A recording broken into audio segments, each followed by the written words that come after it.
40 ঊর্ধ্ব একটা লোক বসা থাকে, সে আমাকে দেখে হাসে। হাসে তো এরকম অনেক লোকই কিন্তু থাকে, মেয়েদেরকে দেখে, ছোট মেয়ে দেখলে এরকম হাসে, আমি আর ওইটা ইগনোর করি। আমি খেতে থাকি তাড়াতাড়ি করে, ওই লোকটার তাকানো আমার ভালো লাগছে না।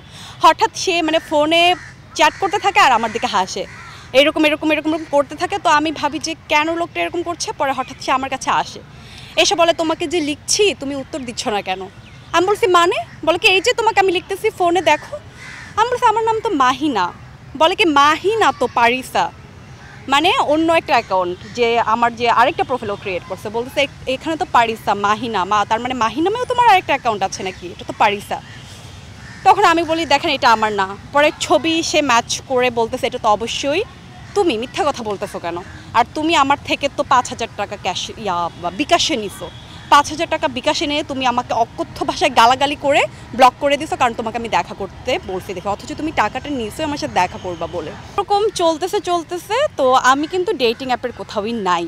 হঠাৎ কিছু অনেক দিন, 1 থেকে 1.5 বা ধরে নিই 2 মাস আগে থেকে আমাকে মানুষ এরকম অনেক ডেটিং অ্যাপের স্ক্রিনশট দিচ্ছে, আমার ছবি কিন্তু ডিফারেন্ট নাম, কিন্তু লোকেশন একই, টঙ্গী গাজীপুর, এরকম জায়গা থেকে আমার ছবি ইউজ করে সেম সামিয়া যে কাজটা করে ওরকমই বায়ো, ওরকমই এবং নাম্বার, বিকাশ নাম্বার দেয়, এরকম অ্যাডভান্স চায়, এরকম দিতে থাকে। তো তখন আমি আমার প্রতিদিনের কাজে আর মনোযোগ দিতে পারি না। এই জিনিসটা আমাকে অনেক এফেক্ট করে, কারণ এটা আমার বাসায় জানলে অনেক প্রবলেম, এটা আমার জন্য অনেক বেশি ক্ষতিকর, কারণ আমি এই টাইপের মেয়ে না। তখন আমি এটা নিয়ে একটু ঘাটাঘাটি করি, আমি নিজেও একটা ছেলের প্রোফাইল বানাই, ওর সাথে ম্যাচ করি, ওর সাথে চ্যাট করি, এবং সবথেকে মজার ব্যাপার ও আমাকে ওর নাম্বারটাই দেয়। তখন ট্রু কলারে যখন আমি নাম্বারটা টাইপ করি তখন সামিয়া আক্তার, কারণ আমার এখানে সেভ করা আছে, ওই নাম্বারটা চলে আসে। তখন আমি খুবই শকড হই, কিন্তু উইদাউট প্রুফ আমি ওকে ধরতে জিজ্ঞাসা করতে চাচ্ছিলাম না। এরকম করে আমি আমার কয়েকটা ফ্রেন্ডকে দিয়ে সেমভাবে ওর সাথে চ্যাট করাই এবং সেম নাম্বার দেয়, এবং আমি বলি যে তোমরা কল দিবা, কারণ আমার ওর কল রেকর্ডটা লাগবে, না হলে ও মিথ্যা কথা বলবে। তো এরকম কল রেকর্ড আমাকে পাঠায়, এবং এর কয়েকদিন পরে যখন এটা অনেক বড় আকার ধারণ করে, যেমন একটা এক্সাম্পল আমি দিই। একদিন যেহেতু আমি উত্তরা থাকি, সামিয়া কিন্তু এই কথাটা আমাকে আগে বলেছিল যে ওর বাসা যেহেতু টঙ্গী, ওই জায়গাটা খুব কনজারভেটিভ, ওইখানে ওয়েস্টার্ন পরে ওইভাবে চলাফেরা করা যায় না, খুব শালীনভাবে সুন্দরভাবে থাকতে হয়, আর ও হচ্ছে যৌথ ফ্যামিলিতে থাকে।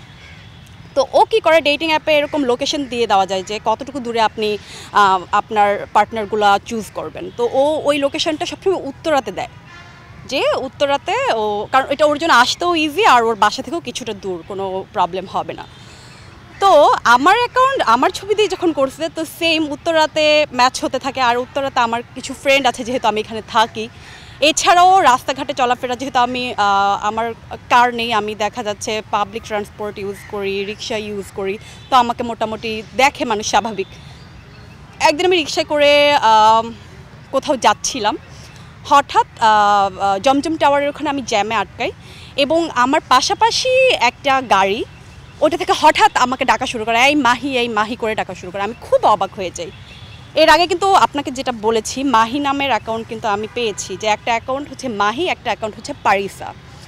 তো মাহি যখন বলে আমি তাকাই না, আমি ইগনোর করতে থাকি। সে জোরে আমাকে ডাকে এবং হর্ন দিতে থাকে, তখন বাধ্য হয়ে আমার তাকাতে হয়, এবং আমাকে বলে এই তুমি আমাকে ব্লক দিছো কেন আমার থেকে অ্যাডভান্স নেই, তুমি বললা রুম ডেট করবা, সে চিল্লানো শুরু করে দিছে। তো আলহামদুলিল্লাহ তখন জ্যামটাও ছাড়া, আমি রিক্সাওয়ালা মামাকে বলি মামা আপনি প্লিজ একটু তাড়াতাড়ি যান, ও ওইখান থেকে চলে যায়। তখন এই জিনিসটা আমি সিরিয়াসলি নেই, কিন্তু আমার ক্লাস থাকার কারণে, টানা ক্লাস থাকার কারণে ওইটা নিয়ে আমার দেখা যায় রাত ছাড়া অত ঘাটাঘাটি করার টাইমটা থাকে না। তো আমি কিন্তু প্রতিদিনই ওকে বলি, সামিয়াকে ওইটা পাঠায় আর বলি সামিয়া দেখো, কে জানি আমার নামে 2টা এরকম ফেক প্রোফাইল খুলে এরকম ট্র্যাপ করতেছে আমাকে। ও বলে মনে হয় পুরবি হচ্ছে আমার আরেকটা বান্ধবী, যার সাথে এখন আমার যোগাযোগ নেই। বলে কি মনে হয় পুরবি করছে, যেহেতু পুরবির সাথে তুমি আর কথা বলো না, ওই করতেছে এগুলো, ও তোমার নাম খারাপ করার জন্য এগুলো করতেছে। তো আমি কিন্তু ততক্ষণে জানি, কারণ ভয়েস রেকর্ডিংও বলেছি আপনাকে যে আমি পেয়েছি ওর ভয়েস। তারপর আমি ওকে কিছু বলি না ব্যস্ততার কারণে। একদিন আমার ক্লাস যেহেতু ধানমন্ডিতে একটা খাবারের জায়গা আছে ছোট্ট, চা চাই, ওইটাতে আমি যে এমনি একটু সিঙ্গারা নিয়ে বসি খাওয়ার জন্য লাঞ্চ টাইমে। ওইখানে 40 ঊর্ধ্ব একটা লোক বসা থাকে, সে আমাকে দেখে হাসে, হাসে তো এরকম অনেক লোকই কিন্তু থাকে, মেয়েদেরকে দেখে, ছোট মেয়ে দেখলে এরকম হাসে, আমি আর ওইটা ইগনোর করি। আমি খেতে থাকি তাড়াতাড়ি করে, ওই লোকটার তাকানো আমার ভালো লাগছে না। হঠাৎ সে মানে ফোনে চ্যাট করতে থাকে আর আমার দিকে হাসে, এরকম এরকম এরকম এরকম করতে থাকে। তো আমি ভাবি যে কেন লোকটা এরকম করছে। পরে হঠাৎ সে আমার কাছে আসে, এসে বলে তোমাকে যে লিখছি তুমি উত্তর দিচ্ছ না কেন। আমি বলছি মানে, বলে কি এই যে তোমাকে আমি লিখতেছি ফোনে দেখো। আমি বলছি আমার নাম তো মাহিনা। বলে কি মাহিনা তো পারিসা, মানে অন্য একটা অ্যাকাউন্ট যে আমার যে আরেকটা প্রোফাইলও ক্রিয়েট করছে, বলতেছে এখানে তো পারিসা মাহিনা, তার মানে মাহিনামেও তোমার আরেকটা অ্যাকাউন্ট আছে নাকি, এটা তো পারিসা। তখন আমি বলি দেখেন এটা আমার না। পরে ছবি সে ম্যাচ করে বলতেছে এটা তো অবশ্যই তুমি, মিথ্যা কথা বলতেছো কেন, আর তুমি আমার থেকে তো 5,000 টাকা ক্যাশ বিকাশে নিছো, 5,000 টাকা বিকাশে নিয়ে তুমি আমাকে অকথ্য ভাষায় গালাগালি করে ব্লক করে দিছো, কারণ তোমাকে আমি দেখা করতে বলছি দেখে, অথচ তুমি টাকাটা নিয়েছো আমার সাথে দেখা করবা বলে। তো তখন মোটামুটি এখানে একটা সিন ক্রিয়েট হয়ে যাবে ভেবে আমি কোনো রকম ওখান থেকে চলে আসি। আর লোকটা জোরে জোরে মানে ওখানে আরও যারা ছিল ওদের সাথে এই কথাগুলো বলতে থাকে। এরপর আমি আসলে আর ক্লাসটা পোস্টপন্ড করে দিই, আমি আর ক্লাসে মনোযোগী দিতে পারছি না, আমাকে ওটা খুবই মানসিকভাবে আঘাত করে এই জিনিসটা।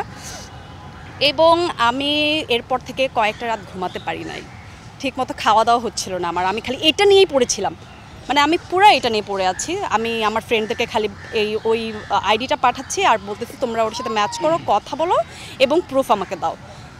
সেম ওরা কথা বলছে, ওর ভয়েস পাইছে এবং ও একইভাবে টাকা চাইছে, টাকা দিতে রাজি না হয় সবাইকে গালি টালি দিয়ে ব্লক করে দিছে, এটা হয়। তখন ফাইনালি আমি যেটা করি যে লাস্ট আমি আমার নাম্বার তো চিনবে, আমি উত্তরাতে একটা মানে শপিং মলের মতো আছে, ওইখানে আমি যাই, ওখানে একটা ভাইয়া আমাকে চিনে, ওনাকে যে আমি বলি ভাইয়া আপনার নাম্বারটা আমি একটু ইউজ করবো, আমার এরকম এরকম ঘটনাটা খুলে বলি।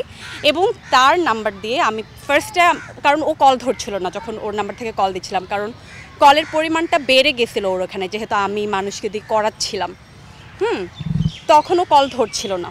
পরে আমি বললাম আপনি আগে 200 টাকা পাঠান বিকাশে, তখন উনি 200 টাকা পাঠায়। পাঠানোর পর ওনার ফোন থেকে হোয়াটসঅ্যাপ থেকে আমি ওকে মেসেজ পাঠাই যে আপু আপনাকে আমি 200 টাকা পাঠিয়েছি হওয়ার জন্য, শিওর হওয়ার জন্য যে এটা আপনারই নাম্বার নাকি, কারণ যেহেতু আপনি আমার কাছে 10,000 টাকা চেয়েছেন অ্যাডভান্স হিসেবে, তো আমি তো না জেনে একটা নাম্বারে দিতে পারি না এতগুলো টাকা। আর এর আগেও এই ছবি দিয়ে 2টা অ্যাকাউন্ট আমার সাথে ম্যাচ হয়, একইভাবে কথা বলে, মানে লিখে আমাকে, কিন্তু আমি প্রুফ পাচ্ছি না যে এটাকে আসলে এই মেয়েটা কিনা। তো আমি যখন বুঝবো যে এটা আসলে আপনি, তখনই আমি আপনাকে বাকি টাকাটা পাঠাবো।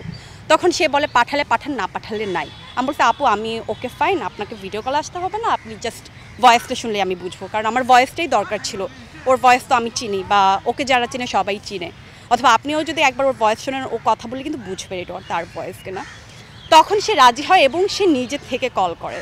কল করার পরে ওই লোককে দেয়া আমি আগে কিন্তু শিখিয়ে দিই এইভাবে কথা বলবেন। তো উনি বলে হ্যালো মাহি, কয়েকদিন আগে তোমার সাথে আমার ম্যাচ হয়েছে, কিন্তু আমার ছেলে আর আমার বউ আমেরিকা থেকে চলে আসার কারণে আমি আর তোমার সাথে যোগাযোগ করিনি এবং অ্যাকাউন্টেও আমাকে ডিলিট করতে হয়েছে। তো আমি তোমার নামটা হচ্ছে এম দিয়ে সেভ করে রেখেছি, তাই এখন অনেক খোঁজাখুঁজি করে আমি তোমাকে পেলাম, ওরা চলে গেছে আবার। এখন আমি মানে রুম ডেট করতে চাই, যেভাবে ও অ্যাপ্রোচ করেছিল যে ও রুম ডেট করবে, এখন আমি রুম ডেট করতে চাই এবং তোমাকে অ্যাডভান্স করব। তখন ও বলে হ্যাঁ আপনি অ্যাডভান্স করেন, আমি এখন অ্যাভেলেবেল আছি। বলে কিন্তু এটা তোমার ছবি আমি কি করে বুঝবো, এই ছবি দিয়ে তো আরও অ্যাকাউন্ট আমি দেখছি। বলে কি কে আমার ছবি ইউজ করলো, মা কে আমার ছবি ইউজ করলো, এটা তো আমার একটাই অ্যাকাউন্ট মাহি, আর এটা আমারই ছবি। ওই জিনিসটা পুরোটা আমি রেকর্ড করি, ওটা আপনাকে আমি পাঠিয়েছি ভাইয়া, আপনি দেখবেন। তখন আমি ওই রেকর্ডিংটা সহ আমি থানায় যাই, না ফার্স্টে আমি 999-এ কল করি যে আমি সাইবার ক্রাইমে একটা মামলা করতে চাই। তখন ওনারা আমাকে পরামর্শ দেয় যে আপনি আপনার নিকটস্থ যে থানা আছে ওখানে যে প্রথমে আপনাকে জিডি করতে হবে।